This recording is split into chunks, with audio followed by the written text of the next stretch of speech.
Sidang pra-peradilan perkara sah atau tidaknya surat perintah penghentian penyidikan SP3 Polda Riau. Persoalan lahan 2.800 hektar di Desa Senaman Nenek Tapung Hulu Kabupaten Kampar kembali bergulir. Rabu 15 Desember 2021 di ruang sidang Profesor Umar Seno Adi SH di Pengadilan Negeri Pekanbaru. Atas pertanyaan yang tadi, tujuan hukum itu ada tiga. Satu, keadilan, yang kedua kemanfaatan, yang ketiga namanya kepastian hukum. Keadilan, kemanfaatan, dan kepastian hukum. Yang kedua, saudara saksi, saya bertanya apa objek pra-peradilan menurut pasal 77 KUHP? Saya jelaskan, menurut pasal 77 KUHP, pra-peradilan adalah kewenangan pengadilan negeri untuk memeriksa dan memutus tentang satu, sah tidaknya penangkapan, sah tidaknya penahanan atas permintaan tersangka, keluarganya atau permintaan pihak-pihak yang berkepentingan demi tegaknya hukum dan keadilan. Itu yang pertama. Yang kedua, sah tidaknya penghentian penyidikan atau penghentian penuntutan atas permintaan yang berkepentingan demi tegaknya hukum dan keadilan. Yang ketiga, permintaan ganti rugi atau rehabilitasi oleh tersangka atau keluarganya atau pihak lain atau kuasanya yang perkaranya tidak diajukan pengadilan atau perkaranya dihentikan pada tingkat penyidikan atau pada tingkat penuntutan. Lanjut, saudara saksi, coba saudara saksi jelaskan atau sebutkan jenis alat bukti menurut KUHP. Jelaskan ya. Menurut pasal 184 KUHP ada 5 jenis alat bukti. Yang pertama, keterangan saksi. Yang kedua, keterangan ahli.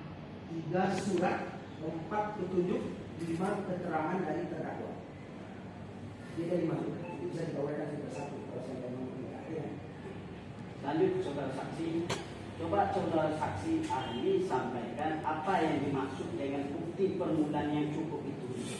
Masih Pak, saya jelaskan ya. Bukti permulaan yang cukup itu diatur dalam pasal 17 KUHP, yaitu dengan ketentuan sebagai berikut. Perintah penangkapan dilakukan terhadap seseorang berdasarkan bukti permulaan yang cukup. Ya. Di bukti permulaan yang cukup itu artinya bukti permulaan untuk menduga adanya suatu tindak pidana. Ini sesuai dengan ketentuan pasal 1 bukti 14 KUHP. Nah, pasal ini menunjukkan bahwa perintah penangkapan tidak dapat dilakukan dengan semena-mena, tetapi ditujukan kepada mereka yang betul-betul melakukan tindak pidana. Sedangkan menurut putusan Mahkamah Konstitusi nomor 21/PU/12/2014, rasa yang tentang bukti permulaan itu dapat dimaknai minimal 2 alat bukti yang cukup, minimal 2 alat bukti yang cukup. Itu sesuai dengan ketentuan pasal 184 KUHP. Keterangan saksi, keterangan ahli, surat, petunjuk, dan keterangan terdakwa. Minimal 2 alat bukti sudah bisa dikatakan sebagai bukti permulaan yang cukup. Oke. Saudara saksi, coba saudara saksi jelaskan apa alasan penghentian penyidikan menurut pasal 19 ayat 2 KUHP itu, saudara saksi. Kita jelaskan ya, berdasarkan pasal 109 ayat 2 KUHP, alasan-alasan penghentian penyidikan itu secara indikatif dijelaskan. 1, tidak diperoleh bukti yang cukup, yaitu apabila penyidik tidak memperoleh bukti yang cukup untuk menuntut tersangka, atau bukti yang diperoleh penyidik tidak memadai untuk membuktikan kesalahan tersangka. Yang kedua, peristiwa yang disangkakan bukan peristiwa pidana. Yang ketiga, penghentian dihukum. Alasan ini dapat dipakai apabila ada alasan-alasan hapusnya hak menuntut dan hilangnya hak menjalankan pidana. Antara lain nanti ada namanya nebis impediment, tersangka meninggal dunia atau perkaranya nanti adalah kedaluarsa. Tapi perlu ditanggapi di sini, kita perjelas ini, kita pertajam di sini. Kenapa munculnya hal-hal seperti berikut? Nah, ini perlu kita uraikan di sana ya. Artinya tidak cukup bukti. Artinya apa? Artinya penyidik tidak memiliki 2 alat bukti yang sah untuk menetapkan seorang tersangka. Hal ini tentu akan membingungkan ketika proses penyidikan berlangsung dan ketika akan menetapkan seorang tersangka. Maka untuk menetapkan seorang tersangka minimal penyidik memiliki 2 alat bukti yang sah. Lalu jika alasan alat bukti tidak cukup, maka artinya alat bukti yang dianulir oleh penyidik sehingga terbitnya SP3 ini kan perlu dipertanyakan. Artinya kenapa dipertanyakan? Berarti dalam hal ini penyidik dalam menafsirkan, ya berarti penyidik kurang hati-hati.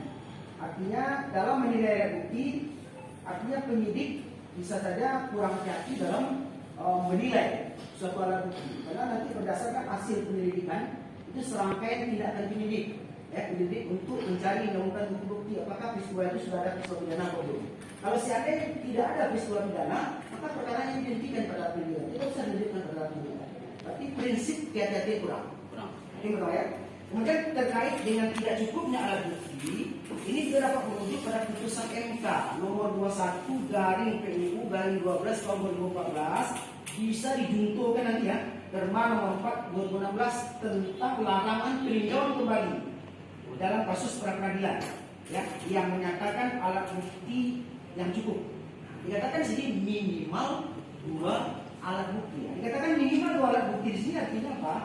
Terkait dengan 2 alat bukti, maka dalam tindak pidana umum harus mengacu pada ulus testis, keterangan satu saksi bukan saksi.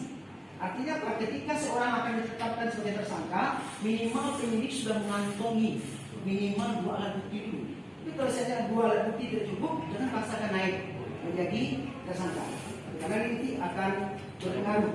Artinya nanti ini menunjukkan ketidakprofesionalan penyidik. Ya, artinya penyidik kurang hati-hati dalam menetapkan seorang tersangka. Kemudian juga dikatakan nanti apabila tidak masuk dalam kategori hukum pidana, ini juga dipertanyakan, karena ketika seseorang penyidik, ya, akan menaikkan kasusnya dari penyelidikan kepada penyidik, penyidik juga harus berpedoman pada pasal 1 angka 5 KUHP. Artinya apa? Perbuatan penyelidik untuk menentukan adanya peristiwa pidana atau bukan, ini harus ada penyelidikan dulu. Artinya apa? Tahap penyelidikan ini merupakan filter. Filter di sini artinya menyaring apakah layak kasus ini naik atau tidak. Kalau seandainya kasus ini tidak layak, tidak cukup bukti, pada tahap penyelidikan dihentikan, kan masalahnya. Jadi salah satu tidak. Itu dikenal di pasal 10209 tadi ya. Ini dikatakan tadi ya, tidak diperoleh bukti yang cukup. Ya, maka nanti minimal 2 alat bukti. Ya, untuk memastikan ya dia. Untuk depannya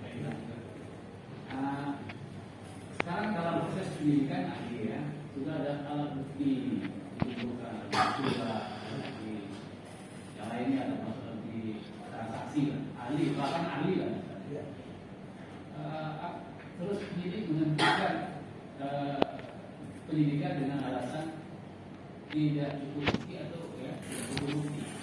Namun di situ dalam proses penyidikan itu dilakukan oleh penyidik ada perbuatan, ada perbuatan yang dilakukan oleh terlapor lah.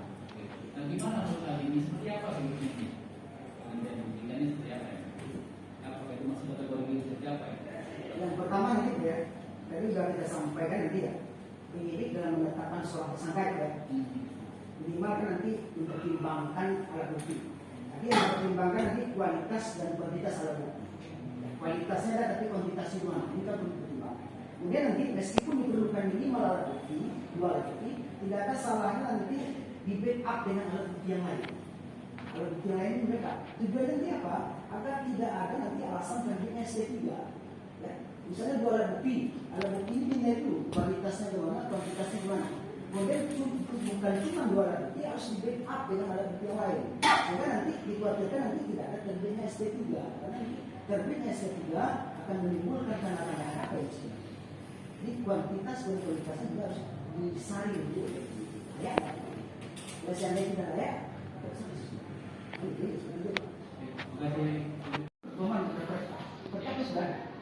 jadi untuk menetapkan seorang tersangka, itu jelas. Ini tidak usah berulang-ulang. Kalau di kuhap jelas 2 alat bukti. Iya.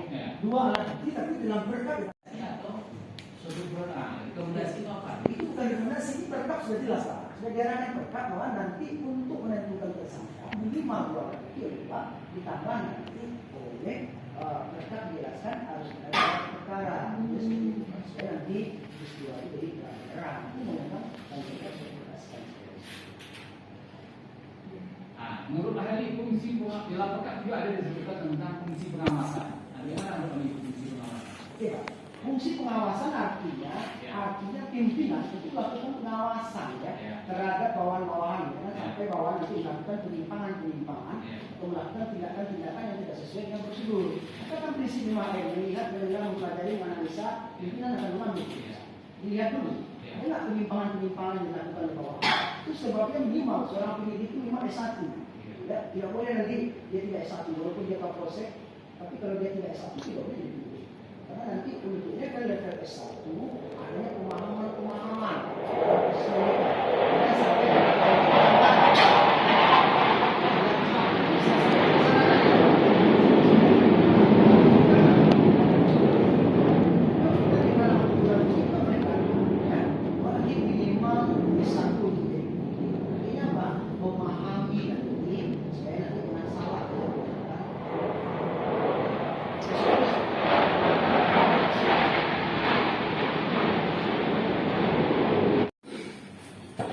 Ya, khususnya saya kemarin sampaikan di surat tugas juga tadi saya baca dari keterangan di bidang pidana.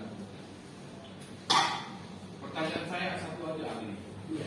Coba ahli jelaskan dulu apa yang dimaksud dengan pidana itu adalah ultimum remedium. Coba dijelaskan. Terima kasih Pak. Ultimum remedium adalah obat terakhir istilahnya. Artinya apabila perkara itu pada tahap administrasi, maka nanti apabila bisa diselesaikan secara administrasi, apabila diselesaikan secara perdata, maka pidana tidak masuk.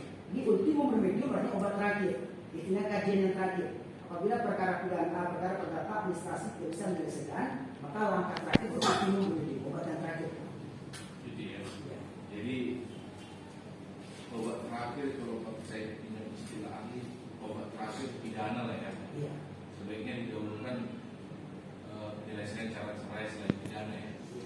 Jadi pidana itu pamungkas lah. Baik. Ada lagi cukup ya? Baik, terima kasih ahli. Silakan dicatat semua keterangan ahli, baik pemohon dan termohon. Untuk waktunya kami mengucapkan terima kasih ahli dan